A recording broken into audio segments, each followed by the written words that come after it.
तो चलिए आगे बढ़ेंगे। यूपी में त्रिस्तरीय पंचायत चुनाव में किसके सिर पर आखिरकार ताज होगा, इसका फैसला आज होगा।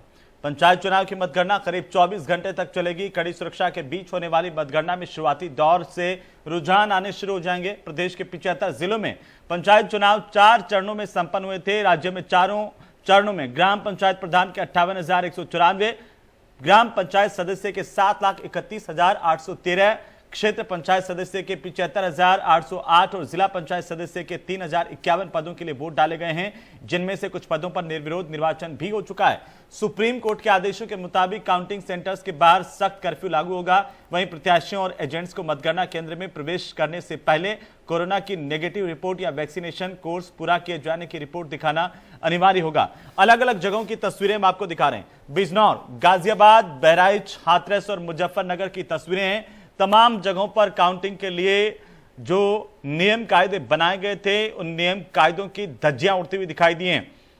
कई जगह पर पुलिस की ओर से बल प्रयोग भी किया गया, जैसे कि हमने आपको पहले बताया। लेकिन फिलहाल इन तस्वीरों में देखिए, आज गांव की सरकार का फैसला हो रहा है। लेकिन विपरीत परिस्थितियों में जब कोरोना संक्रमण के मामले लगातार बढ़ रहे हैं, ऐसे में सरकार प्रशासन ने पहले ही लोगों से अपील की थी और लगातार की जा रही है कि लोग एहतियात बरतें, लेकिन कई जगह पर ये एहतियात लोग नहीं बरत रहे हैं। यही सबसे बड़ी चिंता का कारण है, जिससे आंकड़े बढ़ना लाजमी है। बिजनौर की सबसे पहली तस्वीर है। मतगणना फिलहाल जारी है। गाजियाबाद में भी मतगणना का दौर, काउंटिंग का दौर चल रहा है, तो बहराइच, हाथरस और मुजफ्फरनगर में भी मतगणना चल रही है।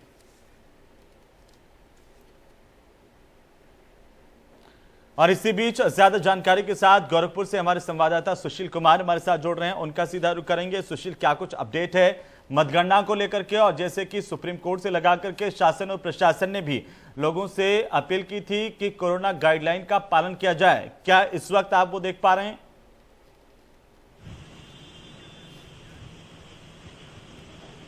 देखिए बिल्कुल हेमंत, मतगणना स्थलों की अगर बात करें तो वहां पे सोशल डिस्टेंस का थोड़ा भी तस्वीर जो है देखने को नहीं मिल रहा है। यानी जो सोशल डिस्टेंस की धज्जियां उड़ती नजर आ रही हैं, चाहे जितने भी 20 ब्लॉक हैं, इन पूरे 20 ब्लॉक पे एक पे दूसरे पे सटे हुए एजेंट खड़े हैं और जो है वहां पे खड़े होकर के पूरी मतगणना का जो है देखरेख कर रहे हैं। और निश्चित रूप से कह सकते हैं कि जो सुप्रीम कोर्ट की गाइडलाइंस थी, जो शासन का निर्देश था कि जो है कोरोना का टेस्ट कराने के बाद ही वो जाएंगे, क्योंकि 2 से 3 दिनों तक लगातार टेस्ट का दौर चल रहा था और ऐसे में RT-PCR के किट जो है वो पूरी तरह से खत्म हो गए थे। और कितने लोगों का रिपोर्ट जो हुआ है कि कुछ लोगों का नहीं हुआ, कितने लोगों ने जो अभी रिपोर्ट मतलब अपना कराया भी नहीं था जांच, उनकी रिपोर्ट को पॉजिटिव कर दिया गया। तो तमाम ऐसी तस्वीरें भी देखने को मिली थी।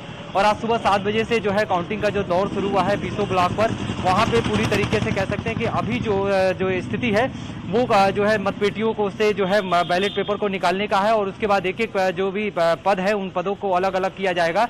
और ये भी अलग करने का दौर चल रहा है, क्योंकि तकरीबन जो है 19.17 लाख जो है मतों की गिनती होनी है। तो ऐसे में आप समझ सकते हैं कि जितने भी बैलेट पेपर है उनको अलग किया जाएगा।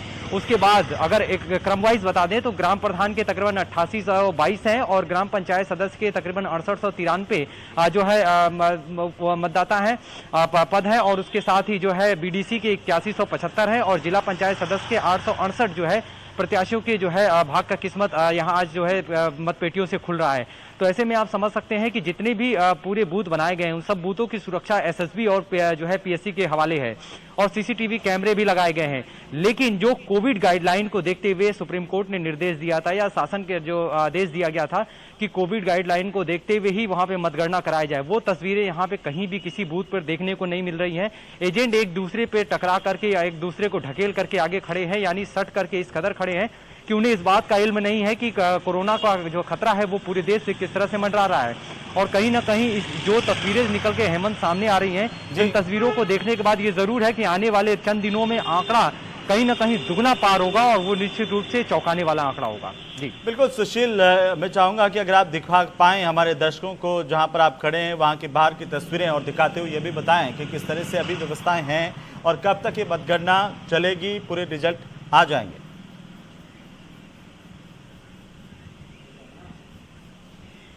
देखिए जिस तरीके से सुबह 7 बजे से जो है मतगणना शुरू होने का निर्देश दिया गया था, लेकिन 8 बजे तक मतपेटियां धीरे धीरे बाहर आई हैं। क्योंकि सारे एजेंट जब पहुंच गए हैं तो उन एजेंटों के सामने वो जो है मतपेटियों को बाहर लाया जा रहा है और उनके सामने उस सील को खोला जा रहा है और उसके बाद एक एक जो है बैलेट पेपर को निकाल करके जितने भी अलग अलग प्रत्याशियों के जो मतपेटियां में जो बैलेट पेपर बंद है उनको अलग किया जा रहा है। तो अलग करने में चूंकि आप समझ सकते हैं 19.17 लाख के आसपास मतों की गिनती होनी है, तो ऐसे में इतना बड़ा आंकड़ा जो है एक दिन में होना जो है नामुमकिन है।